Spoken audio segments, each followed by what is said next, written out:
ನಮಸ್ತೆ ಫ್ರೆಂಡ್ಸ್.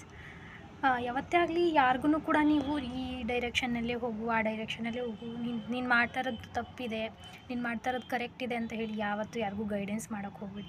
ಅದು ಅಕ್ಸೆಪ್ಟೆನ್ಸ್ ಮಾಡ್ಕೊಳ್ಳೋತಕ್ಕಂಥ ಗುಣ ತುಂಬ ಜನಕ್ಕೆ ಇರೋದಿಲ್ಲ. ನಾವೇನೋ ಅವ್ರಿಗೆ ಬೇರೆ ತಪ್ಪೇ ಹೇಳ್ತಾ ಇದ್ದೀವಿ ಅನ್ನೋ ರೀತಿಲಿ ಭಾವನೆ ಆಗುತ್ತೆ. ಯಾವಾಗ ಅವ್ರಿಗೆ ಎಡು ಬೀಳ್ತಾರೆ ಅಲ್ಲ, ಆಗ ಅವ್ರಿಗೆ ತಮಗಾಗಿ ಅನುಭವ ಬೀಳಬೇಕು. ಆಗ ಅವ್ರಿಗೆ ಗೊತ್ತಾಗುತ್ತೆ, ಓ ಇವರು ನಮಗೆ ಒಳ್ಳೆ ರೀತಿಯಲ್ಲಿ ಗೈಡೆನ್ಸ್ ಮಾಡೋದಕ್ಕೆ ಬಂದಿದ್ದರು ಅಂತ ಹೇಳ್ಬಿಟ್ಟು.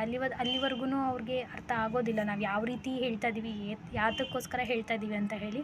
ಅವರು ಒಬ್ಬರನ್ನ ಕೆಟ್ಟ ದೃಷ್ಟಿಲೇ ನೋಡಿದ್ದಾರೆ ಅಂದರೆ ಇವ್ರು ಹೇಳೋದೇನು ನಮ್ಗೆ ಆಗೋದೇ ಇಲ್ಲ, ಈ ವ್ಯಕ್ತಿನೇ ಸರಿ ಇಲ್ಲ ಅಂತ ಅಂದ್ಕೊಂಡು ಅವ್ರ ಮನಸ್ಸಿಗೆ ಬಂದಾಗ ನೀವು ಅವ್ರಿಗೆ ಎಷ್ಟೇ ಒಂದು ಒಳ್ಳೆ ದಾರಿ ತೋರಿಸ್ಕೊಟ್ರು ಅವ್ರ ಥಿಂಕಿಂಗ್ ಹೆಂಗಿರುತ್ತೆ ಲೆವೆಲ್ ಅಂತ ಹೇಳಿದ್ರೆ, ಇವ್ರು ನನ್ನ ತಪ್ಪಾಗೆ ಕರ್ಕೊಂಡು ಹೋಗ್ತಾ ಇದ್ದಾರೆ, ತಪ್ಪು ದಾರಿಲೇ ತೋರಿಸ್ತಾ ಇದ್ದಾರೆ ಅನ್ನೋ ರೀತಿಲಿ ಅವ್ರ ಇಂಟೆನ್ಷನ್ ಇರುತ್ತೆ. ಹಾಗಾಗಿ ಏನು ಮಾಡಿ, ಯಾರಿಗೂ ಗೈಡೆನ್ಸ್ ತೋರ್ಸೋಕ್ಕೆ ಹೋಗಬೇಡಿ, ಬಿಟ್ಬಿಡಿ. ಅವ್ರ ಪಾಡಿಗೆ ಅವ್ರನ್ನ ಬಿಟ್ಟಾಗ ಒಂದಲ್ಲ ಒಂದಿನ ಅವ್ರಿಗೆ ತಾವಾಗೆ ಬುದ್ಧಿ ಕಲ್ತಾರೆ.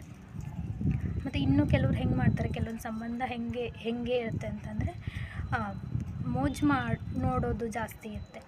ಯಾರ್ದೋ ನಡುವೆ ಜಗಳ ನಡೀತದೆ ಅಂದಾಗ ಅದನ್ನು ಬಿಡಿಸೋದಕ್ಕೆ ಆಗಲಿಲ್ಲ ಅಂತ ಹೇಳಿದ್ರು ದಯಮಾಡಿ ಹೇಳ್ತೀನಿ, ಅದರ ನಡುವೆ ಹೋಗಿ ಅವರಿಬ್ಬರ ನಡುವೆ ಬೆಂಕಿ ಇಡೋವಂಥ ಕೆಲಸ ಮಾತ್ರ ದಯವಿಟ್ಟು ಯಾರೂ ಮಾಡಬೇಡಿ.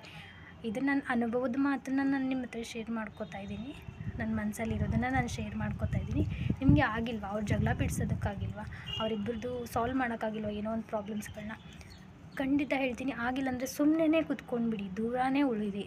ಆದರೆ ಖಂಡಿತ ಹೇಳ್ತೀನಿ, ಅವ್ರ ನಡುವೆ ಹೋಗಿ ಇನ್ನೂ ಸ್ವಲ್ಪ ಬೆಂಕಿ ಹಚ್ಚಿ ಅವ್ರ ಮೋಜು ಮಾತ್ರ ನೋಡುವಂಥ ಕೆಲಸ ಮಾಡಬೇಡಿ. ಅದು ದೊಡ್ಡವರಾದರೂ ಆಯಿತು, ಸಣ್ಣವರಾದ್ರೂ ಆಯಿತು. ಇದನ್ನು ನಾನು ನಿಮಗೆ ಹೇಳ್ತಾ ಇದ್ದೀನಿ. ತುಂಬ ಜನದ ಲೈಫಲ್ಲಿ ನಡೆದಿರುತ್ತೆ ಇದು ಘಟನೆಗಳೆಲ್ಲನೂ, ಅದನ್ನು ನನ್ನಲ್ಲೂ ನಡೆದಿದೆ ಅನ್ನೋದಕ್ಕೆ ನಾನು ನಿಮ್ಮ ಹತ್ರ ಹೇಳ್ತಾ ಇದ್ದೀನಿ. ನಿಮಗೆ ಇಷ್ಟ ಆಗಿದೆ ವಿಡಿಯೋ ಅಂತ ನಾನು ತಿಳ್ಕೊತಿದ್ದೀನಿ. Thank you.